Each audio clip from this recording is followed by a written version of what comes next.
buenas tardes, buenas noches para todos. Muchas gracias a todos por acompañarnos. Un gusto estar en una nueva actividad del Centro de Estudios para el Desarrollo.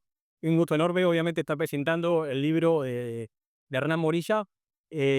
Agradecer, como siempre, a Piso 40 por brindarnos estas instalaciones para hacer esta actividad. Agradecer al público que nos desbordó un poquito, que tenemos, bueno, varias personas que te quedaron de pie porque, por suerte, este tipo de discusiones interesan y llaman, así que, bueno, muy contentos. Agradecer a la Academia de Economía, que ahora le vamos a dar la palabra a su presidenta, que por el apoyo y auspicio de la actividad, al presidente de la calle Herrera, que nos hace el honor de acompañarnos, y obviamente decir que para nosotros la difusión de ideas y la discusión de ideas es una de las determinantes más grandes de la prosperidad de los países. A los países que se discuten y se difunden ideas correctas suelen tomarse buenas políticas y cuando eso no ocurre pasa lo contrario. Y bueno, obviamente este aporte de nuestro presidente y fundador, Hernán Morilla, es un aporte directo a eso, a la discusión de ideas que hace varios siglos son muy relevantes y que por suerte siguen teniendo una gran actualidad. Así que bueno, sin más, le doy la palabra a María Benavente antes de darle lugar al panel. Bueno, bienvenidos todos. Es un gusto para la academia estar junto al CED en esta presentación del libro de Hernán. Y es un doble gusto. Primero porque Hernán, uno de los primeros quichones, premio Academia de Señor de Economía durante varios años. Acá tenemos otro premio, Nicolás. Y en segundo lugar, porque para la academia este tipo de temas son realmente importantes. Son realmente importantes sobre todo para la juventud. Esta agregación del pensamiento de una figura relevante como la edad, sí. Y como se predica con el ejemplo que está mi sobrino Franco, que está con 17 años ya interesado, orgullosamente lo digo, en temas económicos, y que realmente, porque si no, la juventud se empieza a razonar por estereotipo, porque es muy cómodo, el blanco y negro, que es bueno, esto es malo, y eso no es bueno ni para el país, ni para la democracia, ni para nada. Así que para la academia es un honor estar acá presentando, compartiendo la presentación del libro. Muchas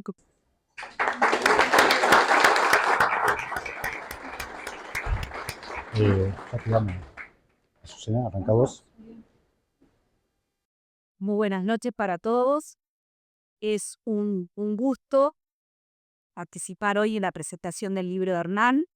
Y es un gusto y por eso agradezco mucho a Hernán que me haya pedido para que tuviera el prólogo de este libro. Y como dice María Dolores, el gusto es doble. En primer lugar, porque tenemos con APAN una relación muy linda que inició en las discusiones y en los debates económicos. Luego, y todo por la economista Marcela de la Pensión, invitamos, lo empujamos a que nos acompañara durante un tiempo en el equipo de Economía del Ministerio de Economía y Finanzas. El otro punto por lo cual realmente ha sido muy gratificante del prólogo es porque de toda la vida, desde los 17 años como Franco, cuando en el liceo escuché hablar por primera vez sobre Adam Smith, sus ideas sobre la división de tareas, sus ideas sobre el funcionamiento de los mercados, el concepto de mano invisible, bueno, me sonaron muy fuertes esas ideas. La verdad que desde ese momento es que tengo una gran admiración por quien es considerado, que hoy ya quien es el padre de la economía. Veo que esta admiración que siento por el autor, también la siente Hernán Bonilla por Adam Smith, porque cuando uno recorre el libro de Hernán, se refleja esa pasión que tiene por el autor y transmite las ganas que tiene de que conozcamos al autor, pero al verdadero Adam Smith. También, como decía María Dolores, sin estereotipos, sin caricaturas, sin superficialidades, ir a lo profundo de este autor, que no es sencillo. Si vemos el origen de este libro, el origen está en un homenaje que Bonilla realiza los 300 años del filósofo y economista Adam Smith en sus columnas en el diario País. Entonces ya la palabra, el concepto de homenaje ya nos habla de ese respeto y esa admiración que tiene Hernán por el autor en cuestión.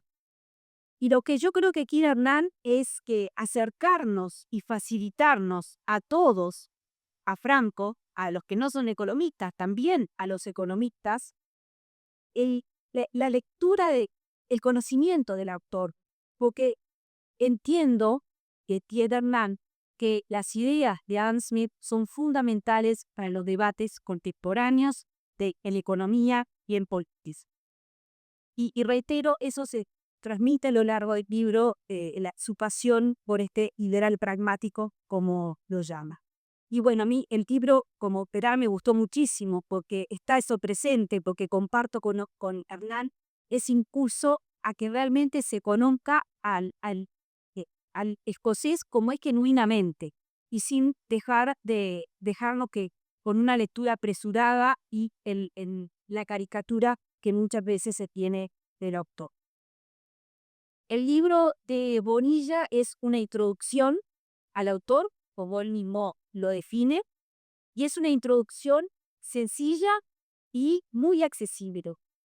Y creo que tiene una estructura ordenada, es muy fácil de leer y muy ordenada, muy estructurada, como caracteriza a las escrituras que realiza Hernán. Y me parece sumamente importante que Bonilla presenta de forma muy equilibrada las dos grandes facetas de Adam Smith. La económica, que es más usual para los economistas, pero también la filosófica. Y solamente podemos entender a este autor si miramos en su justo equilibrio las dos obras que realizó. La primera obra, La teoría de los sentimientos morales, es la obra que diría que más le gustó a Adam Smith, o por lo menos por la que Adam Smith le hubiera gustado que lo recordemos. Sin embargo, es la menos conocida. La segunda obra, cuyo título original es Investigación sobre la naturaleza y las causas de la riqueza de la nación, que posterior, es una obra mucho más conocida. Pero permítanme porque me traje el libro este no es de liceo, es de primer año de facultad.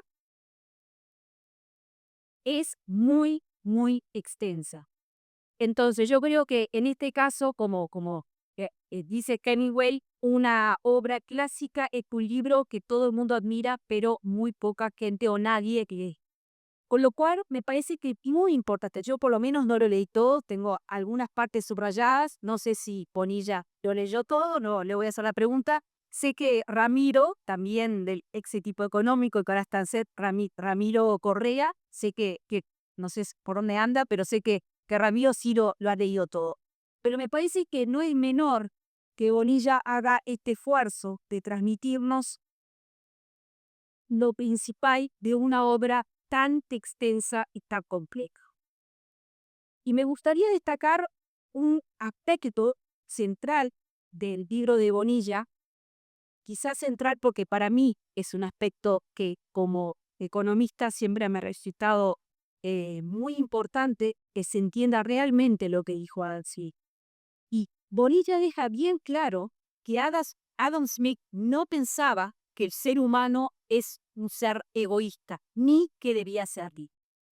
Esto lo aborda en el capítulo 11, porque también Bonilla dice que puede ir directo de un capítulo. El que solamente le interese este punto, recomiendo que vaya al capítulo 11. De ahí lo que vemos es en la primera obra, en la de los sentimientos morales, Adam Smith anta la idea que los seres humanos tienen una capacidad innata de simpatía, que es lo que hoy llamaríamos con el concepto de empatía. ¿Qué quiere decir esto? Que el ser humano se interesa por los demás, se interesa por la felicidad que los demás, aunque no le produzca un beneficio directo a la persona. Y esto claramente contradice la visión que se tiene de Smith de que pensó del egoísmo como motor exclusivo de la conducta humana. Y a mí me parece muy elocuente un párrafo de la la teoría de los sentimientos morales, que no está en el libro de Bonilla, pero que me parece que aclara bien el planteo de Smith. Y dice, por más egoísta que quiera suponerse al hombre, evidentemente hay algunos elementos de su naturaleza que lo hacen interesarse en la suerte de los otros, de tal modo que la felicidad de estos le es necesaria, aunque de ella nada obtenga, a no ser el placer de presenciarla. Y luego hay otro fragmento que sí lo cita Bonilla en su libro, que refuerza esta visión. Qué repelente nos resulta el hombre cuyo corazón duro y obstinado solo late para sí mismo y es completamente insensible ante la felicidad o la desgracia ajena. Creo que queda con estos textos claro y muestra la importancia de incorporar también al filósofo Adam Smith cuando estudiamos este autor.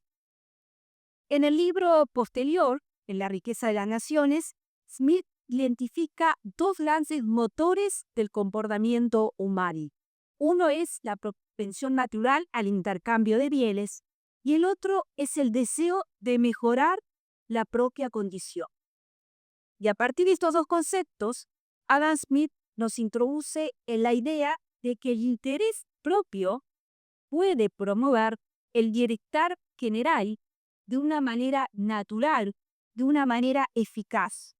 Esto no es ni más ni menos que el concepto tan conocido de la mano invisible. Y aquí creo que tenemos, y lo cita Herman en el libro, la frase más célebre, ya yo, de Adam Smith, que muestra cómo funciona esta mano invisible y a los resultados que llegamos. Y dice, Anspi, no es la benevolencia del carnicero, del cervecero o del panadero lo que nos procura nuestra cena, sino el cuidado que ponen ellos en su propio beneficio. No los dirigimos a su humanidad, sino a su propio interés.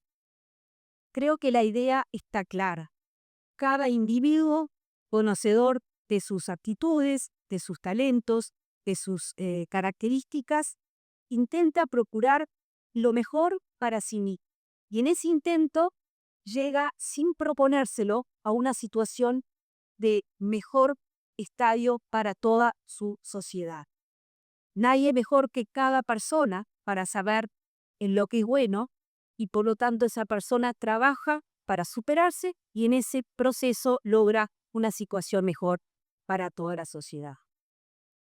Me parece importante detenernos o atender el punto que con lo que estamos viendo, Adam Smith no tenía una visión reduccionista del ser humano, no concebía el ser humano como el homo economicus, o sea, solamente el aspecto económico. Por eso es tan importante que se aborde de forma conjunta el aspecto filosófico, la primera obra con la segunda obra de La riqueza de las naciones. Para Smith, el ser humano tenía muchas motivaciones económicas, sociales, morales, y en su análisis económico se enfoca en el interés propio como un mecanismo útil para explicar el funcionamiento de los mercados. Pero esto no implica que Smith tuviera una visión reduccionista del comportamiento humano. De hecho, más tarde, cuando se utiliza el concepto de homos economicus, que el economista miró Ramán por la duda que funda John Stuart Mill, y ahí habla, sí, es una visión mucho más acotada del ser humano racional, maximizador del beneficio propio. Pero Smith no tenía esa visión de reducción. Es curioso que ya hablé 2 veces de la mano invisible, creo que al principio y ahora, es un emblema del pensamiento de Adam Smith, pero Adam Smith solamente usó el concepto 3 veces. Una en la primera obra, otra de su segunda obra, en Teoría de Sentimientos Morales y La riqueza de las naciones, y en un ensayo de astronomía. Sin embargo, si uno quiere reproducir y simplificar el análisis económico de Adam Smith, enseguida recurrimos a la mano invisible. Al final del libro, Bonilla trae las ideas de Adam Smith y muestra cómo las ideas son absolutamente vigentes en el debate económico actual. Y voy a mencionar algunas de estas ideas para que nos demos cuenta que realmente es así. El concepto de riqueza y producto que manejó Adam Smith es muy similar al concepto que tenemos hoy en día, el concepto del rol de la división el rol de la división del trabajo, que él lo mencionaba con las alfileres, las arras alfileres, es muy similar a lo que también observamos, estudiamos hoy en día, cómo eso importa para aumentar la productividad, cómo eso nos lleva a un mayor crecimiento. Es importante también el impacto que Smith ve del comercio en la libertad y la seguridad, absolutamente vigentes, y en un libro que me regaló, de Hernán Bonilla, también me lo había regalado al presidente Sanguinetti, lo cambiamos, el presidente de la Calle Vera me ha regalado otros. Pero para que no tenga problema, porque ya se va a terminar esto, algún comentario, pero en ese libro el autor Rasmussen, el libro se llama El piel y el profesor, habla sobre la amistad de Hume y de Adam Smith, y ahí el autor dice que el concepto de comercio y el impacto que tiene sobre la libertad y sobre la seguridad es de las partes más importantes de toda la obra de Smith. Y luego también me gustaría destacar el impacto que Smith concede al comercio, el impacto que tiene en comercio sobre el aumento de producto por habitante. Sí. Creo que esto es de absoluta actualidad y permítanme leer una parte de la riqueza de las naciones sobre este tema. Se ha pretendido enseñar a las naciones que su interés consiste en arruinar a todos sus vecinos. Se ha intentado que cada nación contemple con envidia la prosperidad de cualquiera de las naciones con las que comercio y que considere ese beneficio como su propia pérdida. El comercio, que debería ser entre las naciones como entre los individuos, es decir, un lazo unión de amistad, se ha vuelto un campo fértil para el desacuerdo y la animosidad. Creo que si lo traemos al contexto actual, la perspectiva de Adam Smith claramente crítica con las medidas que se están tomando, miro ahí al ex canciller y al ex subsecretario de Relaciones Exteriores, sobre las medidas que se están tomando en materia arancelaria, particularmente después de todo abril con el llamado Día de la Liberación en Estados Unidos. O sea que claramente la vigencia es absoluta. Pero termino con un concepto de vigencia absoluta que verá que es de lo que más me gusta, que es el que se refiere a la prudencia de los dineros públicos. Y ahí Adam Smith habla sobre la falta de frugalidad en tiempos de paz impone la necesidad de contraer deuda en tiempos de guerra. Y bueno, Iturralde me mira con cara, y sí, la verdad que ya Adam Smith hablaba sobre la importancia de cuidar los tiempos de bonanza, ahorrar el tiempo de vacas gordas para cuando vinieran equipos de vacas flacas. Y creo que esto me suena claramente con lo que ha sido la política fiscal llevada adelante por la administración anterior. Se implementó una regla fiscal en la ley de urgente consideración. Hubo mucho debate al respecto, hubo discusión de parte del partido hoy en el gobierno para derogar los artículos de la ley de urgente consideración. Y bueno, hoy con tranquilidad observamos que parecería que hay un consenso sobre la importancia de mantener la disciplina fiscal. Y bueno, Orilla concluye con el concepto que es medular en toda la obra de Adam Smith, que es la libertad individual. Y es ese concepto, es esa fuerza de la libertad individual que ha llevado a que Adam Smith, además del padre de la economía, de muchos lo consideren que es el padre del liberalismo. Y ahí Bonilla lo cataloga a Adam Smith como un liberal clásico y pragmático, y en ese capítulo, que no me acuerdo el nombre, pero es fácil de darlo, hace toda una mención de por qué es este liberal práctico, clásico y pragmático. Según las reflexiones de Bonilla, el mayor aporte de Smith radica en descubrir cómo funcionan los órdenes espontáneos. al permitir que las personas de forma libre puedan buscar su propio desarrollo, impulsa esto a que logre un mayor progreso para la sociedad en su conjunto. Y quiero terminar con una frase de Bonilla, en donde muestra la importancia del equilibrio entre la libertad y la responsabilidad. La persona que actúa en forma libre y responsable en base a su propio conocimiento e intereses, no solo puede alcanzar su propia plenitud, sino que hará al mismo tiempo el mejor aporte a su comunidad. Espero haberlos entusiasmado a leer este libro que realmente creo que vale la pena y que lo van a disfrutar. Muchas gracias.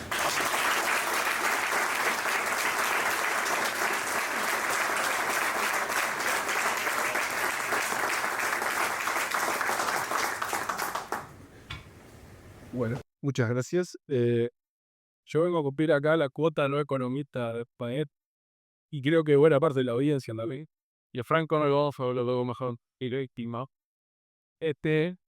Francamente no soy experto en nada, de nada mis invita, aunque después de haber editado 20 columnas de Borilla, creo que algo de este tema he aprendido, pero figurar como editor de la sombra. Pero desde mi lugar lo que me parecía interesante resaltar era justamente la parte no económica, ¿no? Y eso me traía, recuerdo dos citas que quería mencionar. Una que es Hayek, en la que decía que ningún economista que sepa solo de economía puede ser un buen economista, ¿no? Y me parece que es interesante ver cómo tanto Hayek como Smith, los dos, si bien son economistas muy profundos, no descuidan el costado filosófico, el costado político como una parte central de su doctrina o su manera de tratar la realidad y tratar de explicar, ¿no? Y la segunda frase que va muy por ese lado también, un comentario que me hizo el amigo Gerardo Giovanni, amigo de Hernán y de varios acá, cuando le pedí una opinión sobre la muerte de Vargas Llosa. Y contaba que cuando le fueron a pedir a Vargas Llosa que se integrara, porque era presidente de la Fundación para la Libertad, la condición que le puso fue que no fuera una entidad economicista. Hoy que se quejaba de que de alguna manera el liberalismo se había concentrado demasiado en la economía y que eso lo restringía y lo limitaba de todas sus posibilidades de expansión. Yo, de los textos de Hernán, recogí y aprobé 3 frases, pero como se ve que estamos muy alineados, una de ellas ya fue impresionada por, por esa escena que es la de que habla de que la persona que actúa de forma libre y responsable, en base a su propio interés, hace una mejor contribución al resto de la sociedad, ¿no? Y creo que eso tiene que ver con un concepto que es central del liberalismo y que nadie puede ser útil a una comunidad si no está realizado personalmente. Es pedirle a una persona algo que no puede hacer. O sea, un individuo, un ser libre que no tiene un sentimiento de satisfacción con él mismo, no puede ser útil para quienes lo rodean. Entonces, más allá de las calificaciones de egoísmo, creo que ese punto es central para entender el aporte al desarrollo social que planteamos. El segundo es el que dice que la libertad económica matizada por el pragmatismo y adaptada a las condiciones de cada país conduce a la prosperidad, mientras que las regulaciones que la limitan y cercenan no permiten alcanzar el progreso. Creo que en Uruguay de esto sabemos algo, y, y todos los días padecemos esta asfixia de las regulaciones y los controles y las normas muchas veces dictadas con la mejor de las intenciones, pero que terminan siendo un freno al desarrollo general, ¿no? Y que si el Estado fuera mejor definiendo lo que debe tocar a cada uno en la sociedad, eh, hay un ejemplo que yo siempre pongo, ¿no? Si el Estado fuera el que tuviera la mejor capacidad de definir lo que le debe tocar a cada uno, no pasaría como pasa en el Estado uruguayo, que de repente los policías o las enfermeras o los doctores, que son los que tienen un rol más central, muchas veces son los más postergados en su ingreso salarial respecto a gente como puede ser un funcionario administrativo o gente de un autónomo o incluso del parlamento, ¿no? Y la tercera frase que me pareció importante, y digo que no nos vamos a repetir con la Azucena, es sobre el tema de los órdenes espontáneos, ¿no? La gran batalla de nuestro tiempo sigue siendo entre el liberalismo bien entendido y sus enemigos, declarados o camuflados, que conspiran contra la libertad personal y el progreso social. Hay un tema que me parece apasionante de todo este tema de los órdenes espontáneos y de la mano invisible, que no sé si está bien llamada o mal llamada, pero que para mí explica de alguna manera, y de vuelta volviendo a Hayek, por qué tanta gente formada, tanta gente capacitada le cuesta tanto entender al liderazgo o plegarse al liderazgo. Y tiene que ver con que hay una cota aparte de entregarse a la providencia o a ese orden espontáneo, que para una persona con una cabeza muy formada o con un nacional se le hace muy difícil de aceptar, ¿no? Porque entiende que todo debería estar más planificado, más ordenado, más organizado de una manera más general, cuando en el fondo te- la realidad demuestra que muchas veces esa obsesión por regular y ordenar todo solo termina generando consecuencias más negativas que ese orden espontáneo. Pero para eso hay que tener mucha confianza en uno mismo, en lo que te rodea, para poder ceder ese instinto de control que es tan propio de las mentes formadas y ilustradas. Y, y eso, para ir cerrando, me hacía acordar también a una frase que decía Camus hace unos años, cuando le presentamos el libro a Alberto Bonegas Hitch, ¿no? Y que planteaba que el liberalismo no es una doctrina, ¿no? Sino que es una manera de tentar la realidad, una manera de pararse ante la política, ante la convivencia de la sociedad, pero me implica, para empezar, una dosis máxima de humildad, porque uno no tiene la respuesta para todas las preguntas. Es un proceso que está en construcción, que está aprendiendo, que entiende que hay algunas cosas que no funcionan, pero que parte de esa humildad central es saber que uno no tiene la respuesta a todas las preguntas y que a veces es mejor dar un paso para atrás y dejar que las cosas se acomoden de alguna manera por su propio peso, que terminar regularlo todo, organizarlo todo y así llevar muchas veces a resultados bastante peores. Así que yo le recomiendo leer El peligro de Ornac. Creo que es un abordaje bastante desmitificador de Adam Smith y de una cantidad de ideas del liderazgo que a veces son utilizadas de manera modificante porque ellos están del otro lado del espectro ideológico y que creo que va a ayudar a la batalla cultural y al debate de ideas de manera muy constructiva. Así que muchas gracias.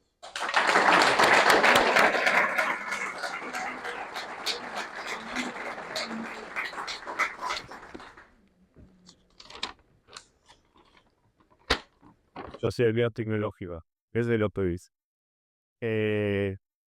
Bueno, creo que Azucena y Martina han hecho una muy buena publicidad del libro, así que yo voy a dar algunos agradecimientos y a comentar alguna idea de por qué lo escribí y por qué ahora. En primer lugar, a María Dolores y a la academia por acompañarnos con esta presentación. Como decía, desde joven lo he presentado trabajos en la academia y siempre fue un impulso importante al trabajo. Y también aprovechar para reconocer la gran gestión de Mario Dolores como presidente de la Academia de Economía En todos estos años.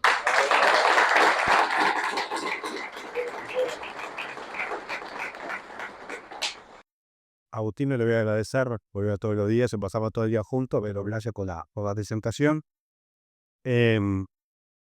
A Susina, muchas gracias por aceptar de escribir el prólogo. Tanto el prólogo como el comentario, como habrán visto, Susina apunte con solo la escuela alumna de la clase y hace una descripción, un análisis bien pormenorizado del libro. Gracias también por la oportunidad de trabajar en la etapa del ministerio, en la etapa muy, muy desafiante, pero en la que pude conocer mejor a una servidora pública ejemplar desde el punto de vista profesional, ético y personal. Muy bien.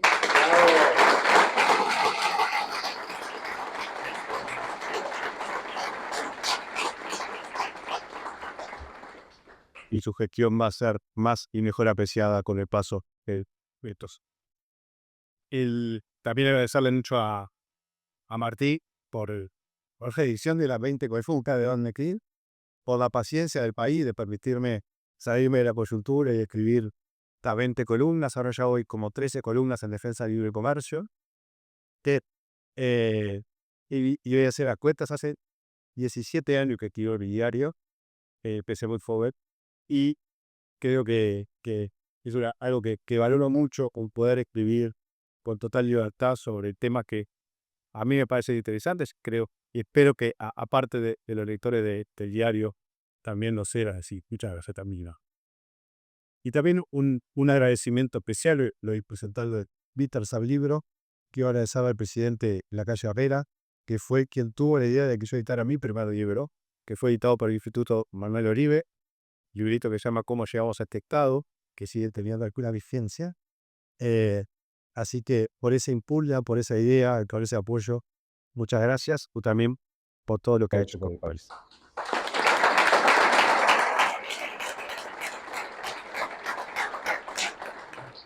También estaba Mariana Zavala, la editora del libro, que tuvo la gran paciencia de hacer la segunda edición de las columnas. A mi familia está presente, a mi esposa que siempre hace una lectura crítica de lo que escribo y mejora los materiales, y a mi madre que a veces de las redes sociales cosas critica, y por suerte no vino Juan Francisco, si no, no tendríamos este clima de silencio que estamos disfrutando. Algo sobre por qué escribió el libro, como decía Azucena, se cumplieron los 300 años del nacimiento de Beat, las fechas redondas siempre tienen ese encanto de o se enfocan en algún tema, pero además Smith sigue estando muy vigente con algunas cosas muy demostrables.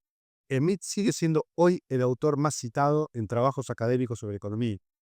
No pasa lo mismo con los padres de las ciencias. Por poner un ejemplo, no pasa lo mismo en sociología, con Auguste Comte, por suerte, no es el autor más citado en la materia. Y así podremos ver, el caso de Smith no es simplemente porque fue el inventor de la economía, sino porque dijo algo que tiene vigencia, que tiene sentido y que creo que vale la pena visitar. En los últimos años también estamos viendo lo que algunos autores llaman una vuelta, ¿no? Un poco esto que decía Martín, de un análisis más integral de la economía. Azucena hablaba también del desvío en algún momento, hacia esta ciencia con gráfica, con ecuaciones, en donde se perdía la historia, las instituciones, el marco, que tan importante desarrolla la actividad económica, y una vuelta a Smith, en ese caso, es muy claro que le da una importancia muy relevante al contexto donde se desarrollaba la actividad económica y cómo eso influía. Y también porque los temas sobre los que Rita habló, también como decía Azucena, tienen plena vigencia. La idea de este libro breve, además de darles un respiro después de la biografía sobre Ramón Díaz, que es muy extenso, más complejo, es hacer accesible como notó Azucena, la riqueza de las naciones, que sí de ahí viene un espesor que no invita a leerlo cuando uno lo mira en la biblioteca.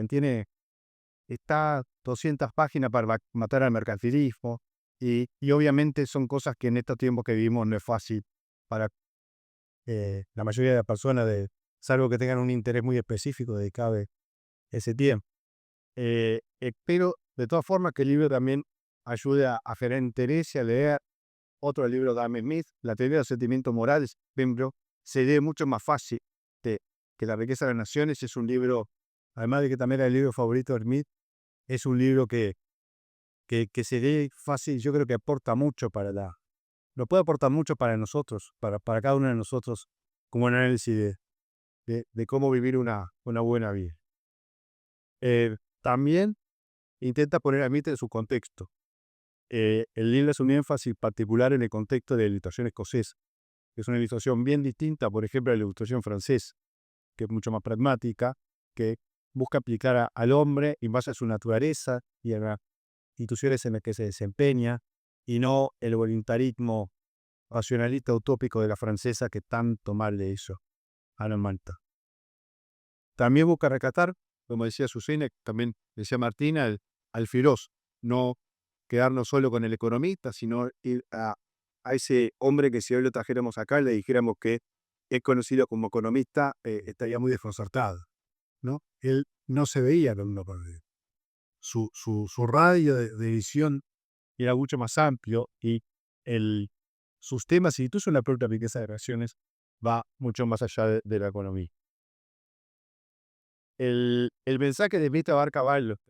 Claramente escribió en su tiempo, ¿no? Era un libro que buscaba derrotar en unas ideas y que buscaba afianzar otras ideas. claramente contra el mercantilismo, todavía imperante que en su tiempo, contra las grandes compañías comerciales, pero que estaba fuera joder, para que él estaba muy en contra. Empresas monopólicas dedicadas a algunos rubros con algunos países claramente iban en contra de interés. Y él mismo describió su libro como un ataque al sistema comercial del Reino Unido de su tiempo, contra el proteccionismo que viene de la mano del mercantilismo y de la mano con eso contra el estatismo, que el propio proteccionismo es la dirección del Estado del comercio exterior y van muy de la mano.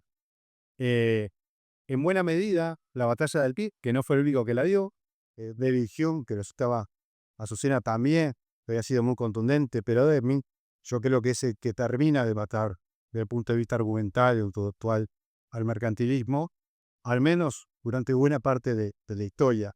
Y esto nos viene a cuento también de que hoy estamos otra vez en una batalla en defensa del libre comercio. Estamos viviendo una etapa rara en la que la mayoría de los economistas estamos de acuerdo en que el libre comercio es bueno y es positivo para la sociedad, pero desde la política pública tenemos un embate proteccionista muy fuerte. Y acá, como cada tema requiere elaborar, pensar mejor y ver por qué cuando uno no logra que se pongan ideas que para uno son obvias, en qué se está fracasando. ¿Veis? Echar la culpa a los demás, hay que revisar uno mismo, en qué puede estar haciendo que no logra comenzar de algo tan obvio como la ideas del libre comercio. También me interesa destacar que Azucena hablaba de las caricaturas que tenemos del MIT. El Mindo era un libertario antiestatista y era un socialdemócrata, que es otra tendencia más reciente que ha habido sobre el MIT, basado en alguna de las ideas que tenía. El MIT era un liberal pragmático, ¿no? La persona que analizaba la realidad y sacaba conclusiones. Y a partir de ahí, obviamente, tenía una visión de cómo debían funcionar las cosas, una visión más normativa de la realidad. Pero a partir de la observación de la realidad. Y así como admitía varias intervenciones del Estado de la economía más que un libertario, ahora que ha vuelto a estar de moda este pensamiento libertario, la obra pública, la educación pública, el correo público, probablemente porque no conocía el caso uruguayo, pero defendía que el Estado no podía hacer cosas. Y no rehuía esa posibilidad en algunos casos, pero siempre se paró claramente del lado de la libertad. Él prefería confiaba más en el sector privado que en el sector público. Él creía que que las sociedades prosperaban cuando las personas seguían su propio interés. Azucena citaba la célebre frase al respecto, y ahí viene lo que yo creo que fue el gran aporte de Adam Smith a la ciencia económica, refinado luego en el siglo XX por Hayek, que fue el tema de los órdenes espontáneos. La idea que no era obvia y en su momento de que cada persona, siguiendo su propio interés, contribuye no solo a ser lo mejor para sí mismo, sino que contribuye también a lo que es mejor para la sociedad. No es una idea tan intuitiva y puede chocar incluso contra otra visión, y chocaba contra la visión preponderante de su tiempo. Pero esto claramente ha sido así cuando uno compara no solo la visión teórica, sino el desempeño de las sociedades que se construyen de abajo para arriba, y en contraposición a las que se construyen de arriba para abajo. Las sociedades basadas en el control centralizado de la economía han fracasado, siempre. Las sociedades que se construyen confiando en las personas y en su capacidad de cooperar, de competir y de desarrollar proyectos, le va mejor. Nosotros en el C publicamos cada año el índice de libertad económica y Fruto Fresa. Es una constante todos los años, y los países que tienen mayor libertad económica le va mucho mejor que a los que tienen poca libertad económica. Y otra idea de mí que también es importante, que es un argumento que muchas veces se usa contra el liberalismo, es que a las personas más vulnerables y a las más pobres le va mucho mejor en los países libres que en los países menos libres. Hay menos desigualdad, es otro argumento que a veces se usa muy mal, y los ingresos de las personas más pobres son mucho mayores que los de los países que tienen economías clarificadas. Es otro argumento bien importante también para los debates de Bachik. Otra pasó relevante para este libro es que yo creo, como decía Agustín al principio, que nuestro país necesita debatir más sobre ideas de fondo y sobre las cosas más relevantes para que nuestro país prospere. El debate en general, obviamente con excepciones, pero en general en nuestro país es chato, es aburrible, es predecible. Ahí leía la noticia de que se estaba discutiendo cuántas personas tenían que integrar la comisión para combatir el pipudo rojo. Bueno, yo no creo que por ahí vaya el futuro del país. No creo que un ministro tenga que integrar esa comisión, no creo que sea un tema en que se nos vaya la vida.